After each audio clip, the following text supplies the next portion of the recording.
frère Franck. 2 Corinthiens chapitre 4, versets 5 et 6. 2 Corinthiens chapitre 4, versets 5 et 6. Car ce n'est pas nous-mêmes que nous proclamons, mais le Christ Jésus comme le Seigneur. Et nous-mêmes comme vos serviteurs à cause de Jésus. Verset 6. Car Dieu qui a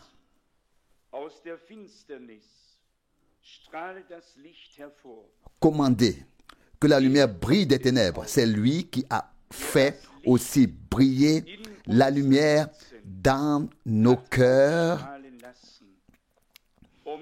afin que la connaissance de la gloire de Dieu brille sur la face de Christ. Prions. Père céleste, nous te remercions de tout notre cœur pour que ces paroles soient devenues réalité dans notre vie. Tu as fait resplendir la lumière de la gloire de Dieu sur la face de Jésus-Christ. Le soleil de la grâce resplendit.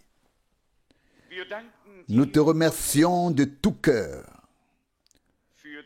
pour le privilège d'être rassemblés en ton nom devant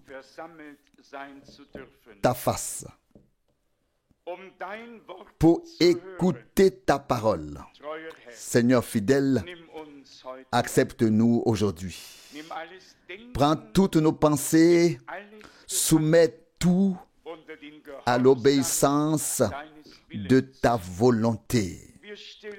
Nous nous plaçons consciemment sous la conduite de ton Saint-Esprit et te prions que ton sang précieux et saint purifie et efface toute tâche, toute faute, tout péché, afin que nous puissions entrer dans ta présence. Dieu fidèle, devant toi nous devons tous proclamer: nous avons des lèvres impures et nous vivons parmi un peuple aux lèvres impures. Veux-tu maintenant toucher, purifier et sanctifier nos cœurs et nos lèvres et les consacrer à ta sainte présence? Comment te remercier pour tous mes frères et toutes mes sœurs?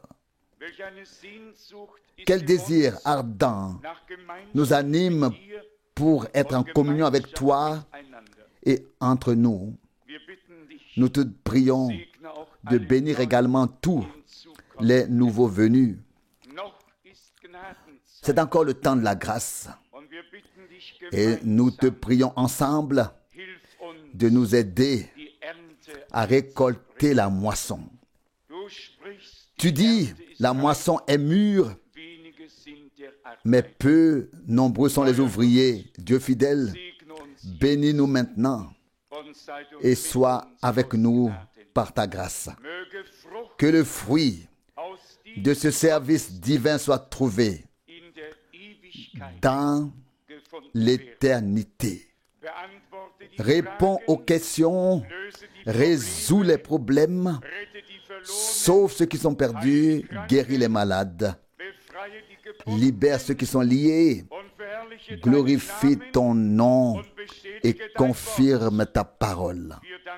Nous t'en remercions. Tu es le même hier, aujourd'hui et le même dans l'éternité. Alléluia. Amen. Cet après-midi, nous renoncerons de chanter des chœurs. Le chant est en effet dans la plupart des cœurs une expression de reconnaissance et d'adoration.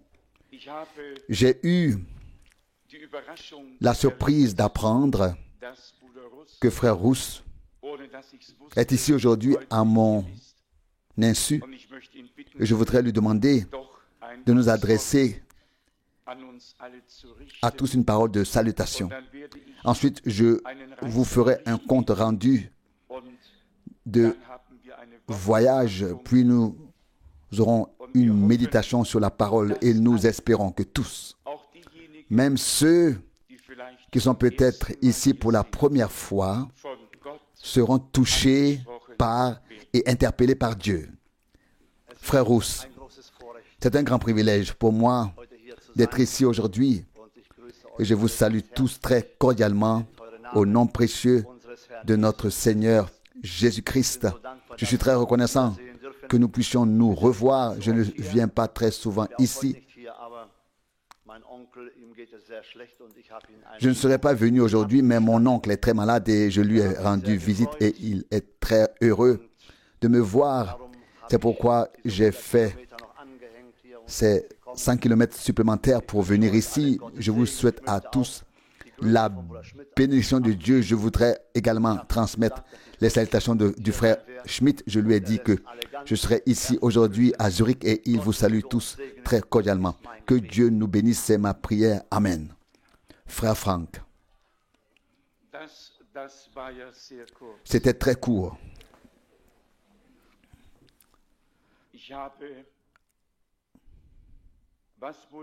En ce qui concerne frère Rousse, je peux dire en toute sincérité que nous nous connaissons depuis environ 1953. Oui, 53, 54. Cela fait beaucoup d'années. Et nous sommes unis pour le Seigneur et nous luttons pour la foi qui a été, nous combattons pour la foi qui a été transmise une fois pour toutes aux saints. En lui et en frère Schmidt, j'ai des piliers qui restent debout, immuables, résistants à toutes les tempêtes. Je suis sincèrement reconnaissant à Dieu pour de tels frères dans l'assemblée de Krefeld. Vous, mes frères et sœurs bien-aimés ici présents, je pourrais dire la même chose de vous tous. Certaines tempêtes se sont abattues sur nous et d'autres viendront encore. Mais par la grâce de Dieu, nous resterons debout si notre maison spirituelle a été bâtie sur le roc. Seuls ceux qui ont bâti sur le sable seront emportés, balayés et renversés. C'est ce que dit le Seigneur dans la parabole. Lorsque les tempêtes viennent et que la tempête se déchaîne, on voit alors si l'on a bâti sur le roc ou non. Ce que je ressens dans mon cœur comme reconnaissance envers Dieu et aussi envers vous, lui seul peut le juger. Je sais que le Seigneur a son chemin avec nous, qu'il poursuit son œuvre et que le dernier message atteint les extrémités de la terre. Nous commencerons en Italie dans les prochains jours. Je l'ai déjà mentionné ici. Priez particulièrement pour la période du 3 au 11 mai. Les combats spirituels deviennent de plus en plus intenses et difficiles, mais la vérité fait son chemin. Et tous ceux qui sont de la vérité entendent la parole de Dieu. Le monde entier peut être sans dessus, dessous, et cela peut sembler présomptueux. Lorsque Jean écrivait, nous savons que nous sommes de Dieu et que le monde entier est sous la puissance du malin.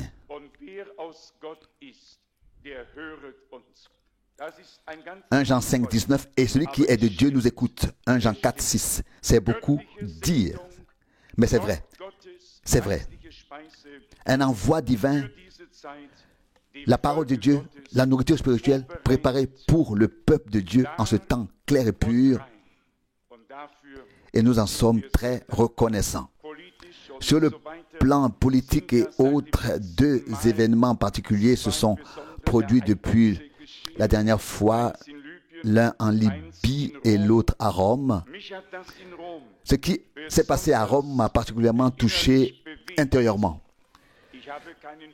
Je n'ai pas de télévision, mais ceux qui en ont une ne doivent pas en avoir honte, ils n'ont pas besoin de la cacher, tout au plus la mettre dehors, la faire sortir. Quoi qu'il en soit, j'ai vu le journal télévisé et j'ai observé l'homme du Vatican dans la synagogue et on ne devrait pas le croire. Mais ils ont chanté le psaume 150 avec beaucoup d'enthousiasme et cet homme s'est laissé célébrer dans la synagogue. Ils ne savent pas ce qu'ils font. Mais on peut déjà voir aujourd'hui, lorsque le ministère des deux témoins aura lieu après l'enlèvement et que le temple sera reconstruit, combien il sera facile pour cet homme de faire un pèlerinage et de procéder à l'inauguration de manière si belle. Mais ce sera alors le moment où le Seigneur le frappera du souffle de sa bouche, car cela ira trop loin. Mais nous écrirons encore sur ces choses. Elles sont doctrinales, elles sont prophétiques et elles devraient pas seulement être évoquées, elles devraient être traitées en profondeur afin que tous sachent exactement comment les choses se passent. Et vous savez bien que Dieu, sans que nous le méritions et sans que nous en soyons dignes, n'a pas laissé tomber sa parole révélée entre nos jambes, mais dans notre cœur. Nous n'en pouvons rien du fait que nous puissions aujourd'hui considérer les événements prophétiques du point de vue divin. C'est pourquoi nous sommes profondément et sincèrement reconnaissants au Seigneur pour le ministère de frère Branham.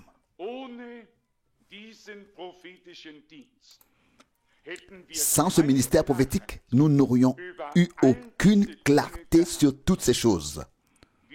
Nous aurions été perplexes comme tous les autres.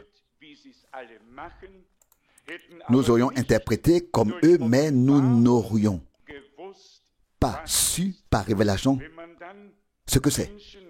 Quand on entend ensuite des gens parler de la marque de la bête et dire simplement celui qui ne respecte pas le sabbat à la marque de la bête.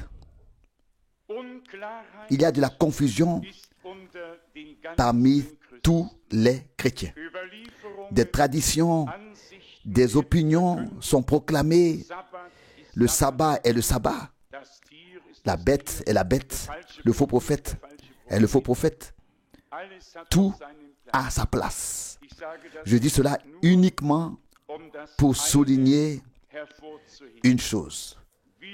Nous sommes reconnaissants à Dieu, du moins je le suis et j'espère que vous l'êtes tous aussi, de tout notre cœur, pour la révélation des mystères qui étaient restés cachés, sur lesquels on s'interrogeait, sur lesquels on spéculait. Aujourd'hui, personne n'a besoin d'interpréter ni de spéculer, car tout est clair, parce que le temps de l'accomplissement est venu.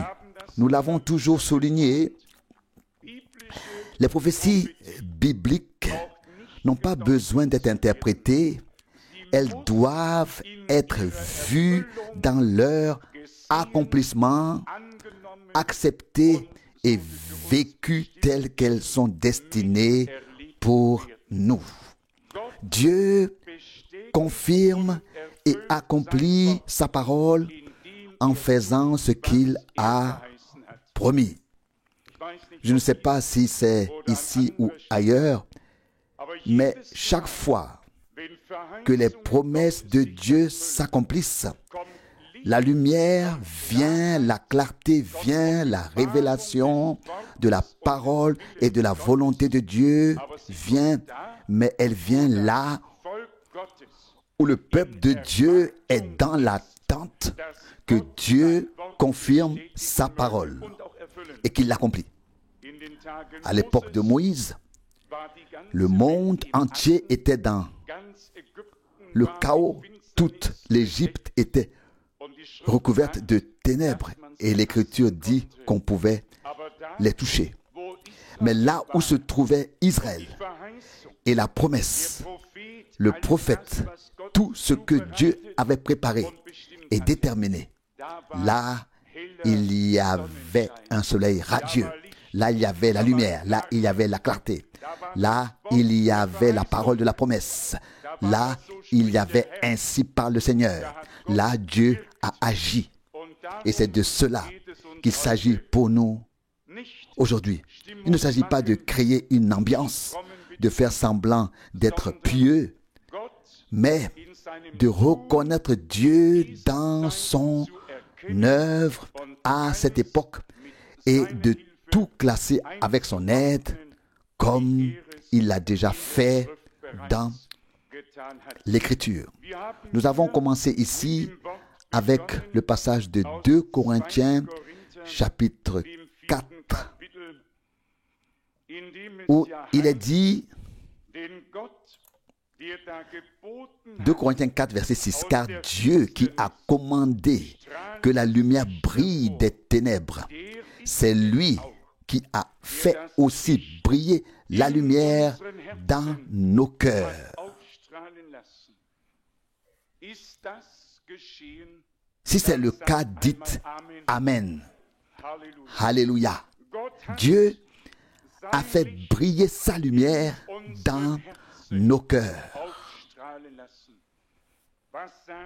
Qu'a dit le prophète Ésaïe à l'époque?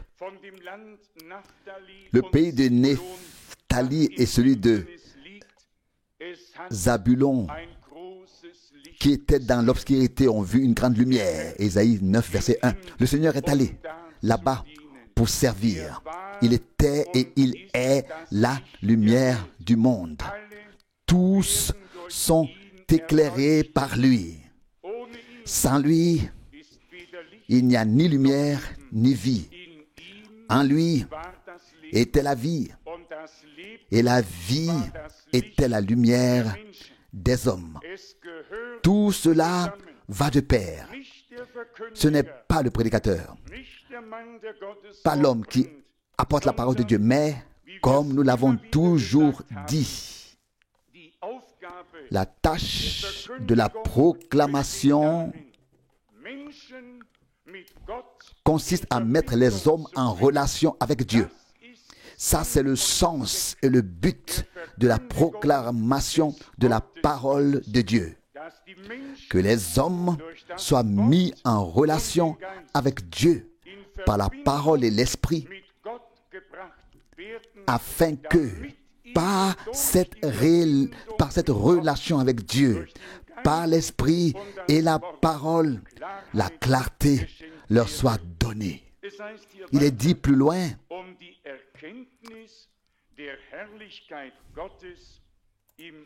afin que la connaissance de la gloire de Dieu brille sur la face de Christ. Passons maintenant à 2 Timothée chapitre 4. 2 Timothée chapitre 4. Je voudrais lire quelques passages de l'Écriture pour souligner cela. Voici ce qui est dit au verset 16. 2 Timothée 4, versets 16 et 17. Lors de ma première défense, personne ne m'a soutenu. Tous m'ont abandonné. Que cela ne leur soit pas imputé. Verset 17. Mais le Seigneur m'a assisté et m'a donné la force, afin que par moi la proclamation soit achevée et que toutes les nations l'entendent. Ce qui m'importe ici, c'est que même si les prédicateurs et les hommes se retirent et ne peuvent pas suivre ce que Dieu fait actuellement, je peux et nous pouvons tous affirmer et dire: mais le Seigneur m'a assisté et m'a donné la force afin que par moi, la proclamation de la parole soit achevée. Quand je lis une telle parole, je suis rempli de reconnaissance. Vous savez, bien que le chemin des vrais serviteurs de Dieu était un chemin solitaire, escarpé, épineux et semé de malentendus. Notre Seigneur dit: où donc avez-vous trouvé un prophète que vous n'ayez persécuté, ou un messager de Dieu que vous n'ayez tué?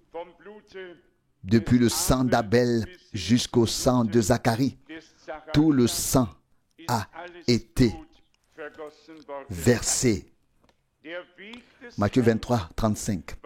Le chemin du Seigneur était tout aussi incompréhensible pour les hommes. Pourquoi? Parce qu'ils étaient enlisés dans leurs propres opinions et leurs propres chemins. Et nous sommes ici aujourd'hui pour être sortis de nos propres chemins, enlisés, afin de parvenir à celui qui pouvait dire de lui-même: je suis le chemin, la vérité et la vie. Si Dieu réussit aujourd'hui à sortir chacun de ses propres chemins, de ses propres pensées, de ses propres enseignements, de tout ce qui lui est propre, pour l'intégrer et le placer dans le divin, alors cette réunion aura valu la peine. Ayons dans notre cœur un oui à Dieu, un oui à sa parole. Disons-lui en silence: Seigneur, montre-moi ton chemin, je veux le suivre. Révèle-moi ta parole, je veux y croire. Si nous sommes ainsi dans cette disposition de cœur envers notre Dieu, sous la proclamation de la parole, alors je vous le dis, Dieu donnera sa bénédiction. Et il aidera, car sa parole ne peut revenir à vide. Elle accomplira ce pourquoi elle a été envoyée. Dans 2 Timothée, au chapitre 1, il est écrit au verset 9, 2 Timothée, chapitre 1, verset 9 à 11, qui nous a sauvés et appelés d'une sainte vocation, non à cause de nos œuvres, mais selon son dessein et selon sa grâce qui nous a été donnée en Jésus-Christ d'éternité en éternité. au verset 10, et qui a été manifesté maintenant par l'apparition de notre Sauveur Jésus-Christ, qui a détruit la puissance de la mort, mais qui a mis en lumière la vie et une nature incorruptible par le message du salut,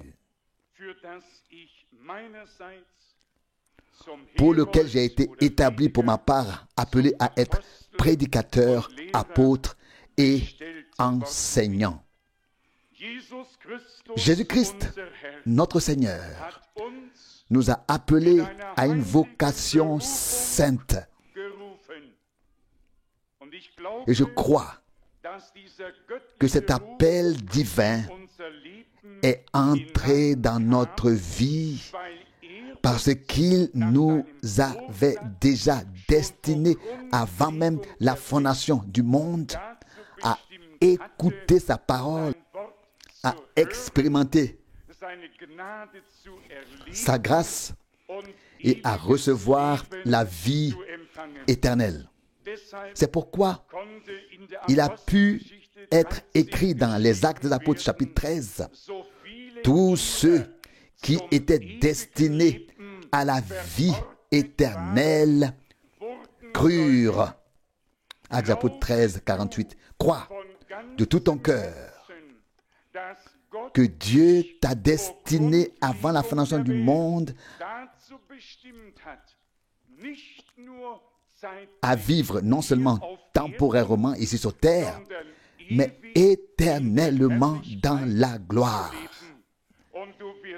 Et tu verras que par cette foi dans le plan de Dieu qu'il réalise, quelque chose s'ouvre en toi pour accueillir le divin et pouvoir y croire. Le verset 9, qui nous a sauvés et appelés d'un saint appel, non en raison de nos œuvres, mais selon son dessein et selon sa grâce.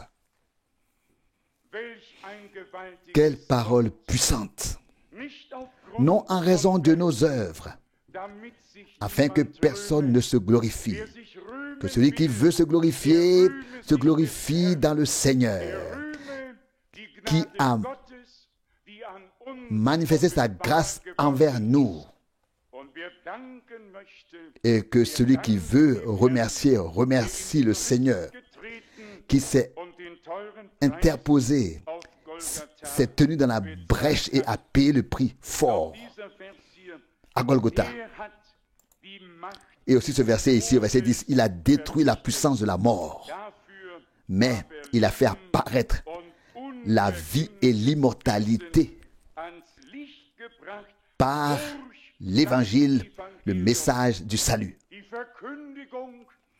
La proclamation de cette chose merveilleuse que Dieu nous a donnée se fait par l'évangile. Évangile signifie message de joie. Bonne nouvelle pour le pécheur qu'il est sauvé. Bonne nouvelle pour le malade qu'il est guéri. Message de joie pour tous ceux qui, dans n'importe quelle situation, veulent simplement venir au Seigneur. C'est pourquoi le Sauveur a dit à l'époque, allez dans le monde entier et prêchez l'évangile à toute la création. Pourquoi partons-nous? Pourquoi proclamons-nous la parole? Pour offrir aux hommes la richesse insondable de Dieu qui nous a été donnée en Jésus-Christ pour les familiariser avec elle. Le verset 12 poursuit ainsi. C'est aussi la cause de mes souffrances actuelles dont je n'ai pas honte, car je sais en qui j'ai mis ma confiance. Quelle parole merveilleuse. Chers frères, chères sœurs, chers amis, aujourd'hui, nous voulons aussi le dire avec certitude. Je sais en qui j'ai mis ma confiance. Je sais en qui j'ai mis ma confiance.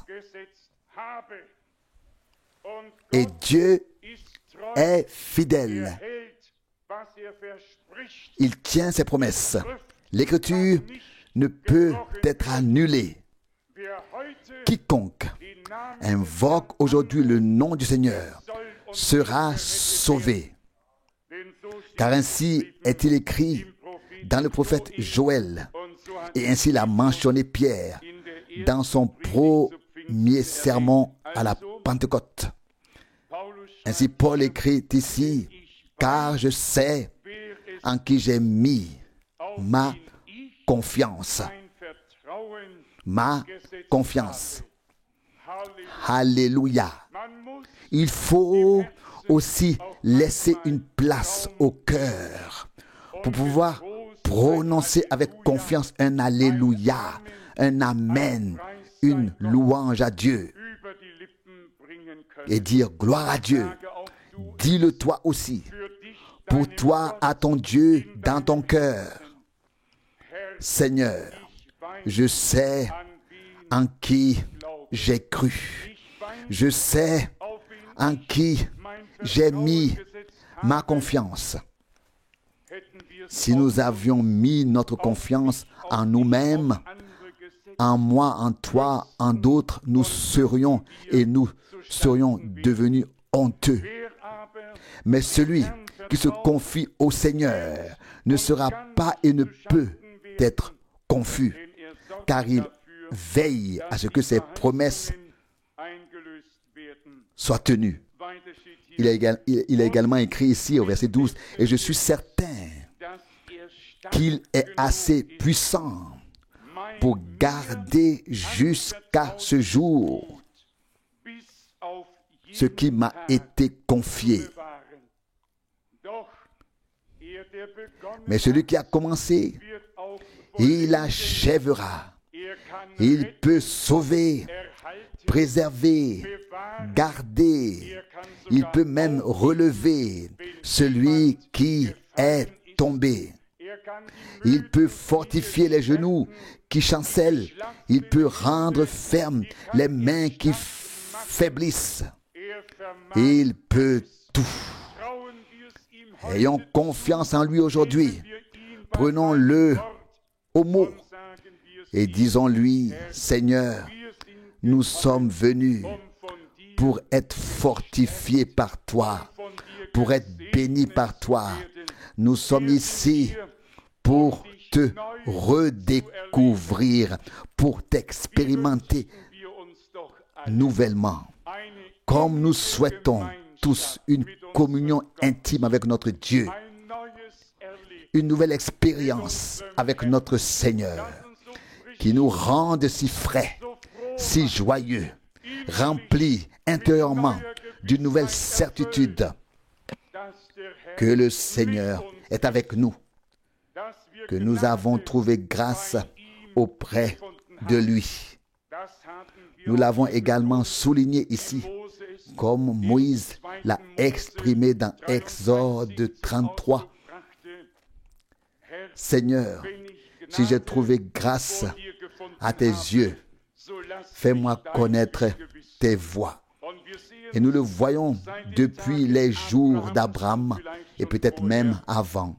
Dieu a fait connaître ses voies à tous ses serviteurs. Dans Genèse 18, verset 17, nous pouvons lire les paroles du Seigneur. Comment pourrais-je cacher à Abraham ce que je vais faire? Notre Dieu ne fait rien sans avoir révélé son dessein à ses serviteurs, les prophètes. Amos 3, verset 7. Et le Seigneur est et reste le même dans l'Ancien et dans le Nouveau Testament. Comme il est beau de pouvoir dire du fond du cœur, le Jéhovah de l'Ancien Testament est Jésus dans le Nouveau Testament. Le grand je suis, le Seigneur qui a parlé au prophète et qui s'est ensuite fait chair pour nous racheter, nous qui sommes dans ce corps de chair. Lisons le chapitre 22, donc Actes des Apôtres, chapitre 22, verset 6. Il y a là 3 mots qui m'ont touché lorsque j'ai lu ce passage auparavant. Actes des Apôtres, chapitre 22, verset 6. Cela arriva là. Ces 3 mots m'ont touché le cœur. Continuons notre lecture. Cela arriva là. Or, comme j'étais en chemin là-bas et que j'approchais de Damas, à midi, une lumière venant du ciel m'enveloppa soudainement. Ces 3 mots en particulier. Cela arriva là.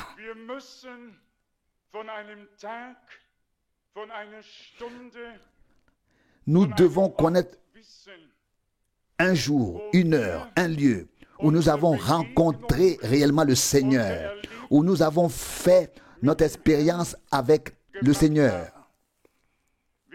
Nous devons pouvoir dire, cela arriva là.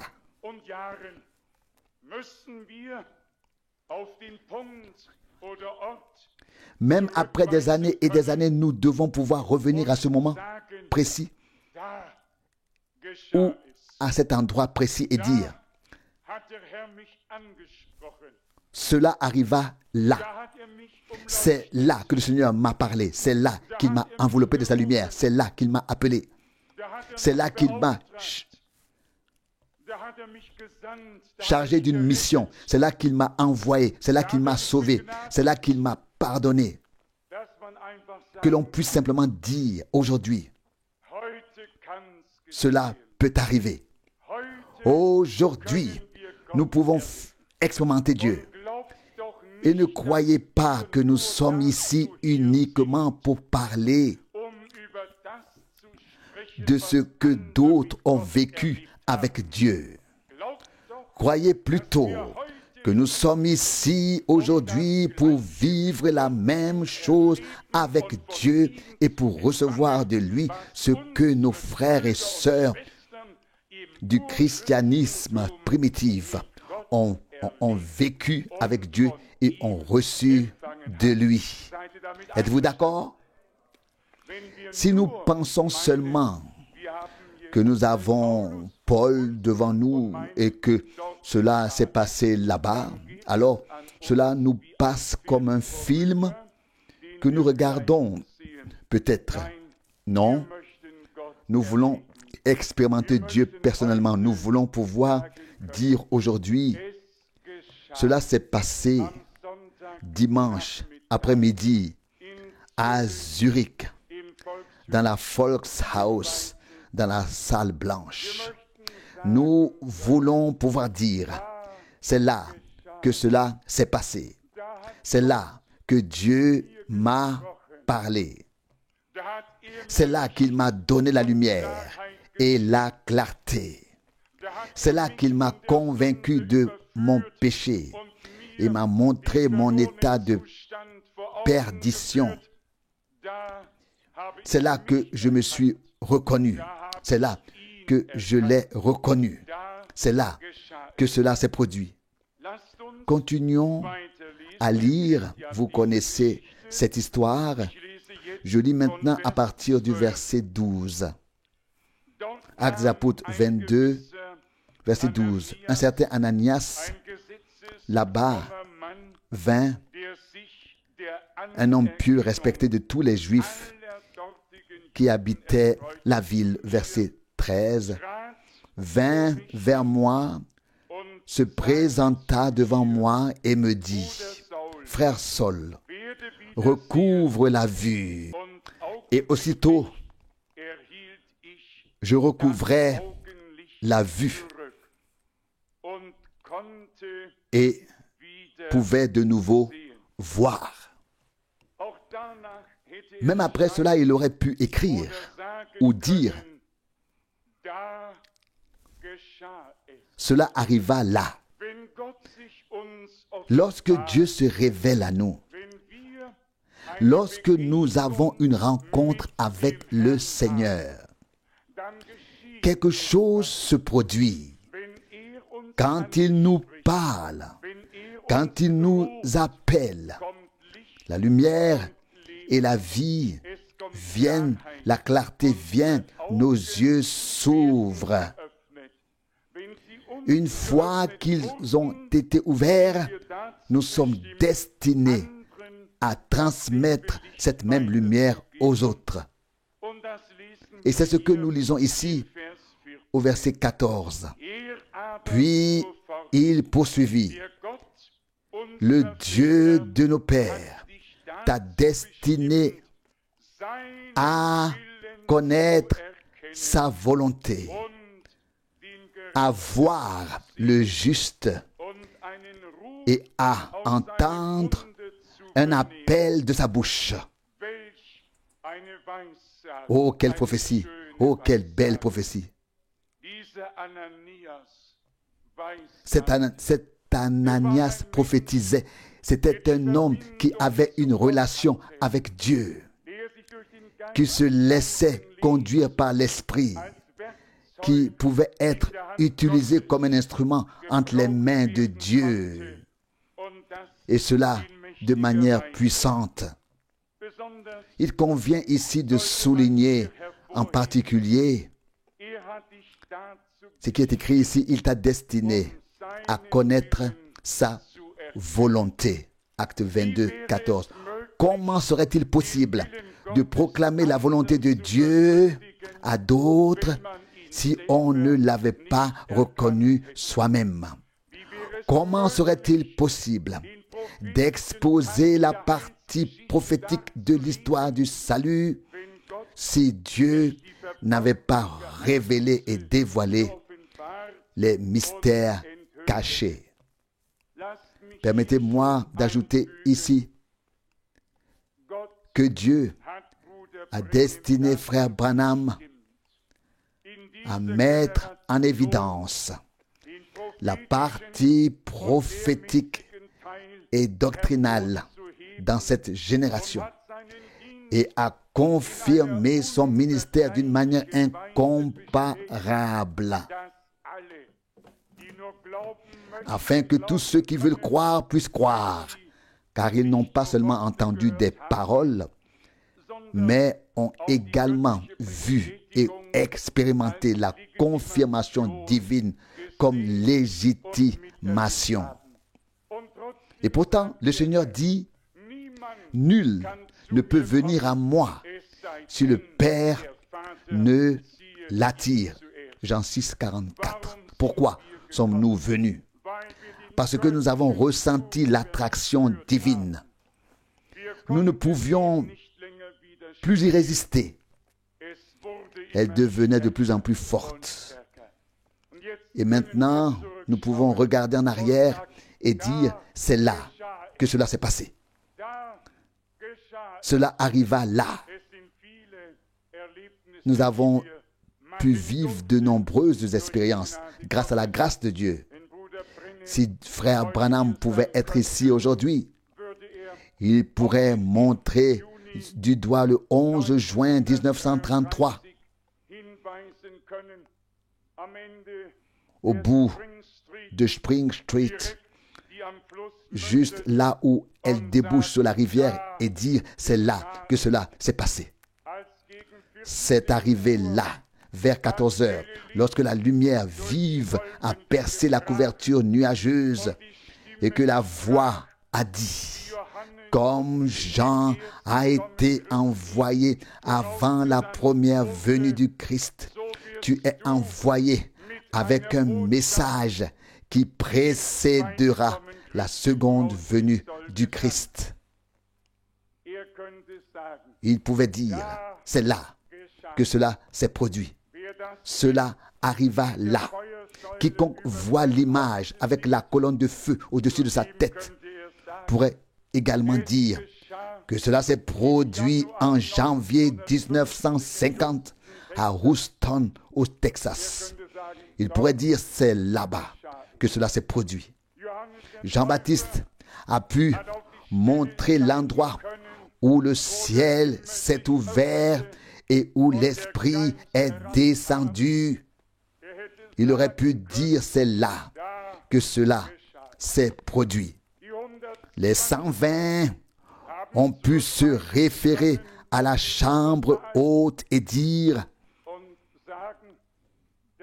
c'est là que cela s'est produit. Mes chers amis, lorsque nous lisons les Saintes Écritures, nous trouvons de nombreux exemples d'hommes qui ont fait l'expérience avec Dieu. Nous sommes le témoignage vivant et ambulant du Dieu vivant ici sur terre, au milieu d'un monde qui nie en grande partie l'existence même de Dieu. Et nous pouvons nous réjouir sans cesse des bénédictions de notre Dieu. Voici maintenant le plus impressionnant.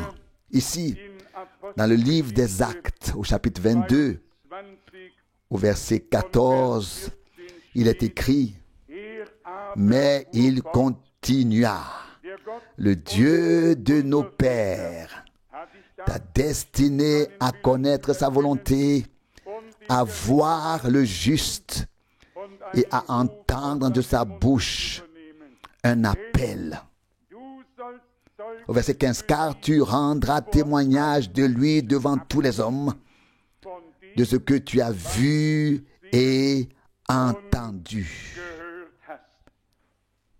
Verset 16, « Et maintenant, pourquoi hésites-tu encore? Lève-toi, sois baptisé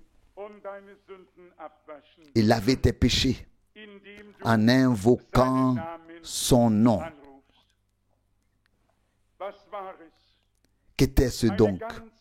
Une conversion totale, baptême compris. Nous voulons servir le Seigneur non pas à moitié mais entièrement. Entièrement. Le moment est venu où Dieu veut nous avoir entièrement. Si nous avons été destinés à connaître sa volonté, pourquoi devrions-nous pas aussi la faire? Du même Paul, il est écrit dans Actes Apôtres 26, au verset 28, « Tu leur ouvriras les yeux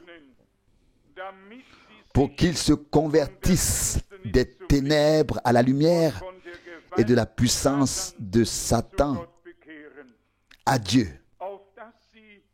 afin d'obtenir le pardon des péchés et un héritage parmi ceux qui ont été sanctifiés par la foi en moi. »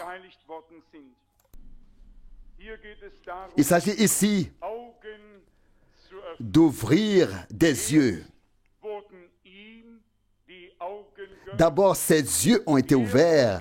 Il a été illuminé par la lumière. Puis, il a été destiné à ouvrir les yeux des autres. Et croyez-le ou non, partout où la parole de Dieu est prêchée, parce qu'elle a été révélée, les yeux des hommes s'ouvrent également. Ils sont oints, ils voient ce qu'ils ne pouvaient pas voir auparavant. Ils entendent ce qu'ils n'entendaient pas auparavant.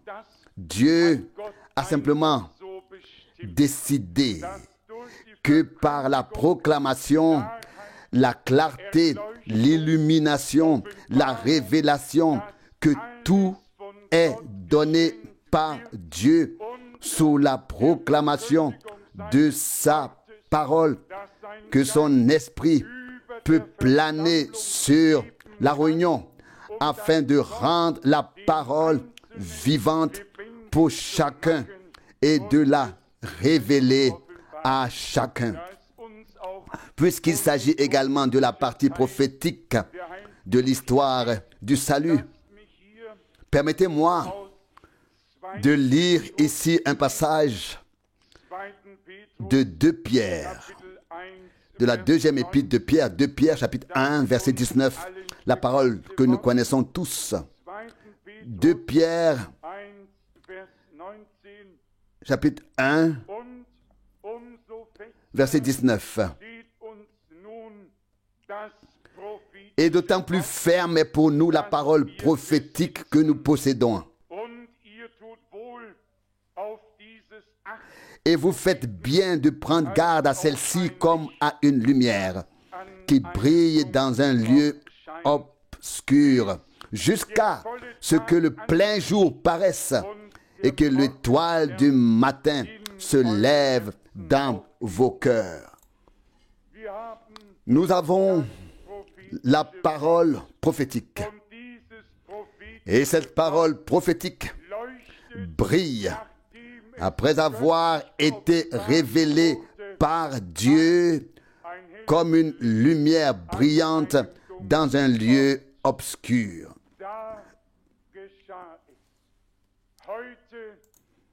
Cela arriva là. Aujourd'hui, il se peut que Dieu nous donne la clarté nécessaire pour comprendre que nous vivons actuellement dans la partie prophétique finale de l'histoire du salut divin. Dans le livre du prophète Daniel, au chapitre 12, versets 8 et 9, nous lisons ce qui suit.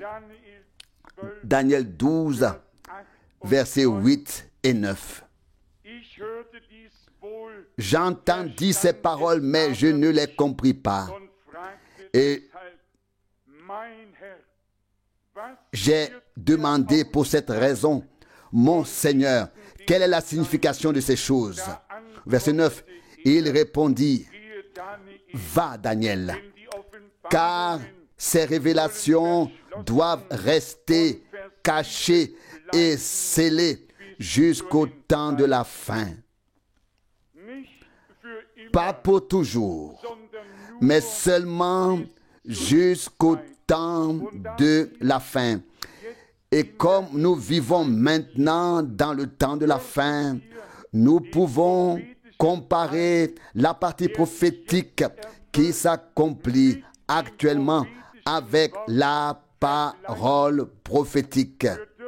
Nous pouvons observer comment toutes ces choses s'accomplissent sous nos yeux. Il répondit, Daniel, les révélations doivent rester cachées et scellées jusqu'à la fin des temps. Pas plus long que ça. Nous sommes maintenant à la fin des temps. Et je l'écris dans la brochure à venir, non pas parce que nous aurions lu davantage la Bible ou que nous en aurions une meilleure compréhension. Non, ce n'est pas cela. Mais parce que le temps est accompli, parce que l'heure de Dieu est venue, que le message de Dieu est là, que la dernière œuvre de Dieu est là, que l'appel de l'Église épouse a lieu, que sa préparation pour le grand et glorieux jour a lieu. Vous savez bien que lorsque ce sujet est abordé, on entend toujours les gens dire, on attend cela depuis des centaines d'années, et comme quelqu'un m'a dit récemment, ma grand-mère s'est attendue fermement au retour du Seigneur. Ma mère aussi. Et maintenant, je suis déjà vieux. Comment pourrais-je encore y croire? Alors, une parole m'est venue au cœur ou dans la pensée.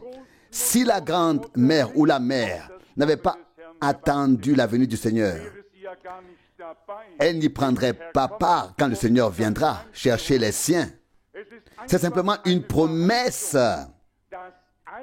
que tous ceux qui ont aimé son apparition, quelle que soit l'époque à laquelle ils ont vécu, lorsqu'ils seront dans la gloire, ce sont des gens qui auront attendu le retour du Seigneur en leur temps. Si ce n'était pas le cas, ils ne seraient même pas présents, ils n'y prendraient même pas part quand il reviendra et que les morts en Christ ressusciteront. Et je vous le dis aussi pourquoi. Dans tous les vrais croyants, il y a une espérance vivante, divine. Et celle-ci ne peut être réprimée, étouffée. Elle vit, elle bouge. Vous savez ce que je veux dire? Nous n'avons pas un Dieu mort ni une foi morte. Nous avons un Seigneur ressuscité. Nous avons une espérance vivante. Et si Paul pouvait déjà écrire à l'époque, nous ne mourrons pas tous,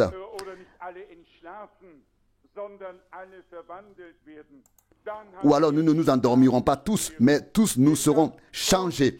Alors, il ne s'est pas trompé, car la parole de Dieu est valable pour toute la durée du temps, jusqu'à ce que le temps aboutisse dans l'éternité. Beaucoup se sont déjà endormis, mais nous sommes encore en vie, nous sommes donc ici. Il ne s'est absolument pas trompé. Ce qu'il a écrit s'accomplit sous nos yeux aussi. Et la parole s'accomplira aussi, que tous ceux qui sont restés vivants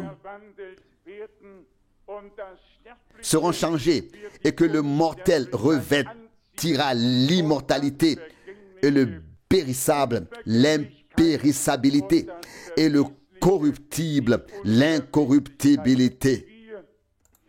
Nous qui sommes avancés en âge, nous avons parfois un peu de peine avec notre corps terrestre. Je l'ai déjà dit ici. Réjouissons-nous et consolons-nous en pensant qu'un jour, nous serons à nouveau jeunes et que nous ne vieillirons plus jamais, mais que nous serons éternellement avec le Seigneur sans souci, sans maladie, sans souffrance et sans mort. Ce que l'œil n'a pas vu, ce que l'oreille n'a pas entendu, ce qui n'est pas monté au cœur de l'homme, Dieu l'a préparé pour ceux qui l'aiment. Je peux bien sûr comprendre tous ceux qui regardent les jeunes de 16 et 17 ans et se disent « Ce serait mieux si j'avais encore 16 ou 17 ans. » Ne vous inquiétez pas. Nous le serons tous lors du retour du Seigneur, jeunes, en bonne santé, sans aucune trace de péché, de souffrance, de mort, de tout. L'ancien aura disparu et tout sera devenu nouveau. Si nous pouvons résumer ce que nous avons examiné ici cet après-midi, nous pouvons dire c'est là que cela s'est produit. C'est là que j'ai rencontré le Seigneur. C'est là que j'ai entendu la parole de Dieu pour la première fois. C'est là que j'ai consacré ma vie à Dieu. C'est là que j'ai reconnu la vérité. C'est là que Dieu a ouvert mon cœur. C'est là qu'il m'a ouvert les yeux. C'est là qu'il m'a donné la clarté.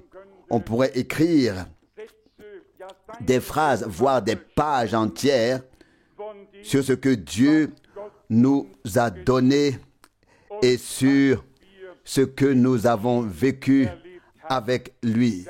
C'est là que cela s'est produit. L'important, c'est que nous puissions dire, je sais en qui je crois. Je l'ai rencontré. Je l'ai expérimenté. C'est là et là-bas que cela s'est produit. Je l'ai dit hier à Salzbourg. Je ne veux pas seulement avoir prêché. Je veux revoir tous ceux qui ont entendu la parole de Dieu sortir de ma bouche devant le trône de la grâce de Dieu. Et c'est là que vont nos efforts, nos prières, notre proclamation. Tout a un seul but. Voir la troupe sauvée par Dieu, rachetée par son sang, préparée et parée comme une épouse qui peut aller à la rencontre de son époux. Nous ne pouvons pas faire plus que croire Dieu. Nous ne pouvons pas nous parer et nous embellir nous-mêmes. Non, c'est le Seigneur qui le fait. Lorsque nous accueillons sa parole en nous et que nous laissons son esprit agir en nous et à travers nous, Dieu accomplit encore de grandes choses. Il parle encore aux hommes. Il a encore la proclamation. Il a encore un Ananias. Il a encore des serviteurs qu'il peut envoyer, qu'il peut utiliser, qu'il peut bénir. Puissions-nous tous avoir à cœur que beaucoup d'autres soient encore appelés et préparés pour le grand et glorieux jour. Et ceux qui sont peut-être abattus aujourd'hui, mes bien-aimés, nous sommes tous encore sur terre. Que personne ne croit que chaque jour peut-être ou sera un jour de soleil radieux. C'est à travers les tribulations ici, bas, que mène le chemin vers toi. Un certain Étienne a été lapidé et les apôtres, les prophètes, comme déjà mentionné, ont suivi des chemins difficiles. N'attendons de Dieu que ce qu'il a prévu pour nous. Aucun de nous ne peut choisir son chemin. Ton chemin et le mien ont été déterminés par Dieu. Suivez-le avec foi. Suivez-le autant que possible sans vous quereller avec Dieu, sans discuter avec lui. Le chemin peut être difficile, mais il mène à la gloire de Dieu. S'il y en a parmi vous qui n'ont pas encore expérimenté Dieu, écoutez ce que Jésus, notre Seigneur, vous dit. Venez à moi, vous tous, qui êtes fatigués et chargés, et je vous donnerai du repos pour vos âmes. Je vous rafraîchirai. Nous avons tout en notre Seigneur, le Sauveur, le Guérisseur. En somme, tout ce dont nous avons besoin, nous l'avons en lui. Et l'Écriture sainte dit, comment est-ce que Dieu ne nous donnerait-il pas aussi tout avec lui? Dieu ne peut rien nous refuser. Non, il veut nous donner la plénitude. Car le Seigneur a dit, je suis venu afin qu'ils aient la vie et qu'il l'ait en abondance. Nous attendons de Dieu un rétablissement complet avant le retour du Seigneur, avec tout ce qui s'y rapporte, afin que la puissance de Dieu puisse se manifester comme la parole de Dieu s'est manifestée. Vous savez bien que Dieu n'envoie jamais sa parole seul. Il envoie sa parole pour nous montrer ce qu'il veut faire, et nous croyons à la parole de la promesse, puis nous la voyons s'accomplir. Même si nous devons attendre, nous entendons les prophètes de l'Ancien Testament dire, si la prophétie tarde, attends-la car elle ne tardera pas, elle s'accomplira certainement. Nous attendons ce que Dieu nous a promis. Nous savons en qui nous avons mis notre confiance. Et personne ne sera confondu. Pas même toi, cher frère, chère sœur. Ne soyez plus incrédules. Ne regardez pas à vous-même ni aux circonstances, car le pire péché, c'est celui de l'incrédulité. Même si vous ne voyez pas encore la solution, croyez que Dieu l'a déjà donnée et qu'elle vous sera accordée. Je vous en prie, quoi que vous fassiez, ne doutez pas de ce que Dieu a promis. Sinon, nous le rendons menteur. Dieu est vrai. Sa parole est certaine. Ce qu'il a promis, il le tient. Toutes les promesses de Dieu sont oui et sont amen. Pouvez-vous le dire? Chaque promesse s'accomplira, car la bouche sainte du Seigneur l'a dit. Dieu n'est pas un homme. Dieu est Dieu. Et il est au-dessus de tout. Et le pouvoir de Satan sera placé sous son marchepied. Et la victoire de notre Dieu sera manifestée. Aussi certaine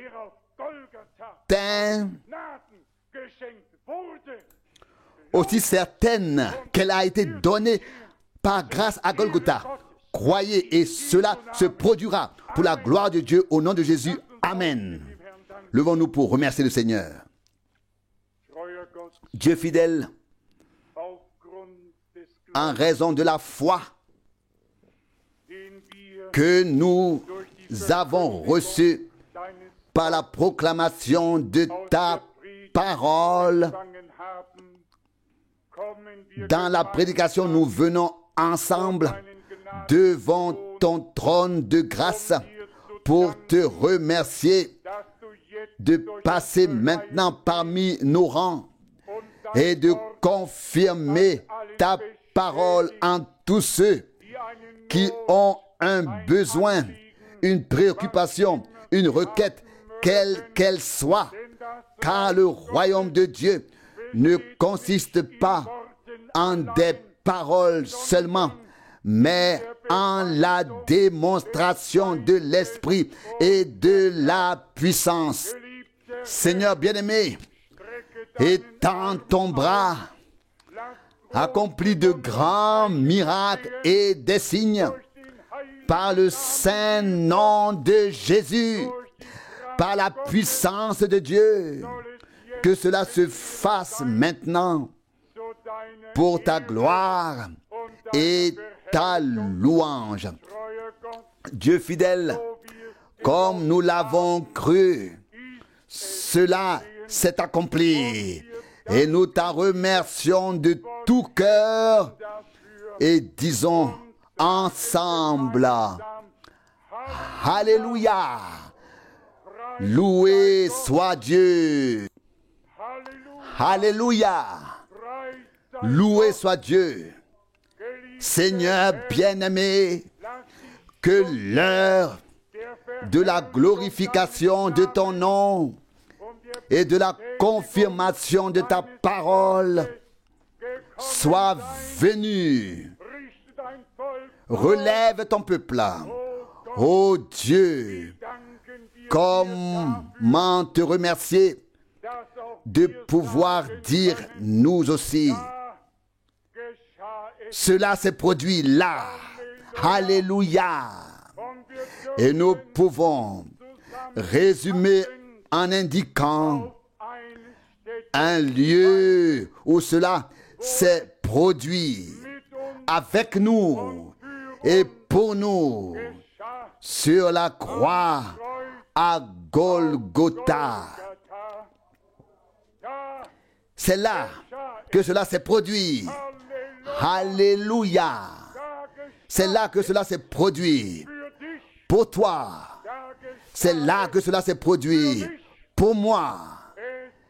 C'est accompli. Pour toi. Pour moi. Pour nous. Les perdus sont sauvés. Les malades ont été guéris. Les captifs, les liés sont libres, sont délivrés.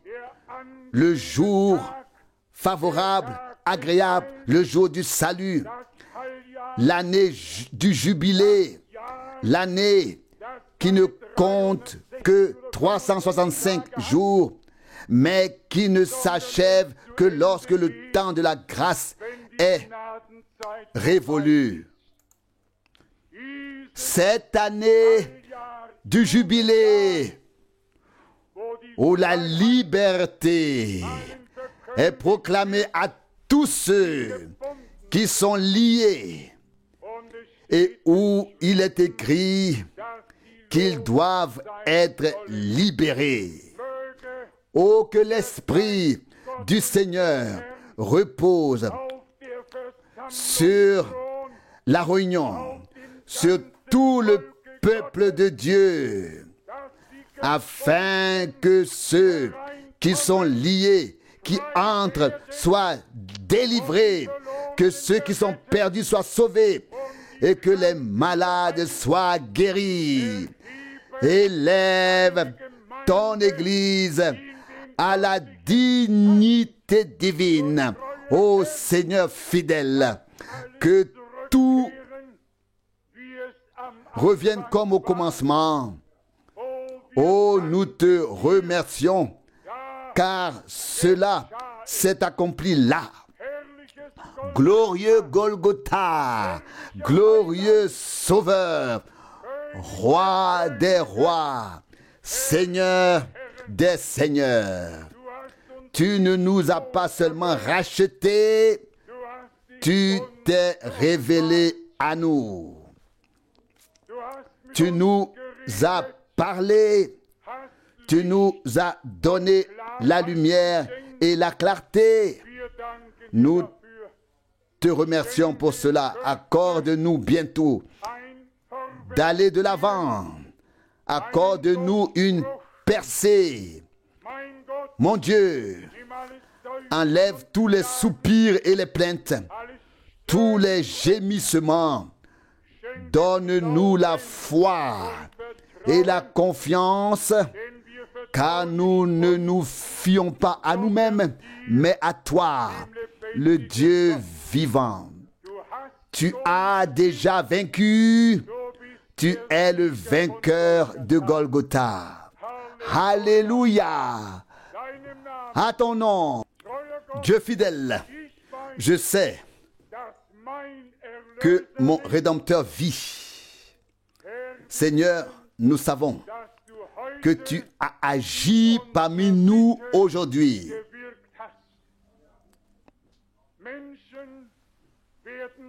Les gens pourront dire, c'est là que cela s'est passé. Seigneur, je t'en remercie et je te rends seule la gloire au nom de Jésus. Amen.